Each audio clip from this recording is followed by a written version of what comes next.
نیک رہیں گے ایک رہیں گے، نیک رہیں گے ایک رہیں گے۔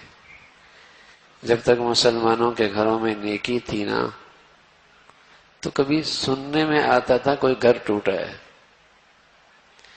اور جب سے نیکی گھر سے نکلی ہے اب کوئی سننے میں آتا ہے کوئی گھر بنا ہے۔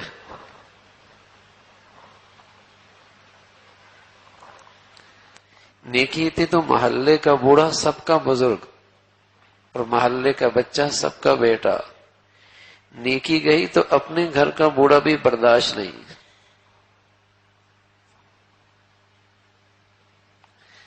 تو نیک تھے تو ایک تھے،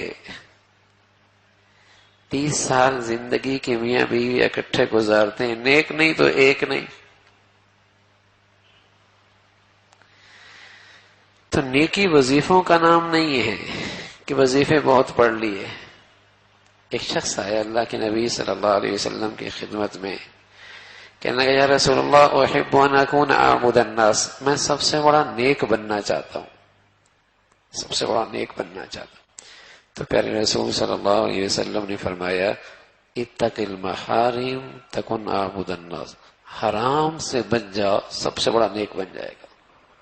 بس زندگی بھر ایک نفل بھی نہیں پڑا لیکن اس کی آنکھ، زبان، کان، پیٹ حرام سے محفوظ رہا، وہ ولی بن جائے گا۔ زندگی بھر ایک نفل نہیں پڑا لیکن حرام بھی نہیں کھایا، حرام بھی نہیں سنا، حرام بھی نہیں بولا، حرام بھی نہیں دیکھا۔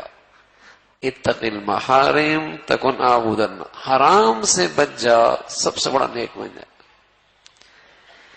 تو خالص نیکی میں یہ تاثیر ہے، وہ دلوں کو جوڑ دیتی ہے۔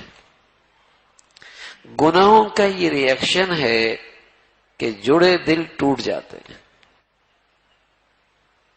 دل جڑی ہوئی گھر خود بن جاتے ہیں، اور دل ٹوٹ جائیں تو بنے گھر اجڑ جاتے ہیں۔ اللہ ہم سب کو نیک بھی بنائے، ایک بھی بنائے۔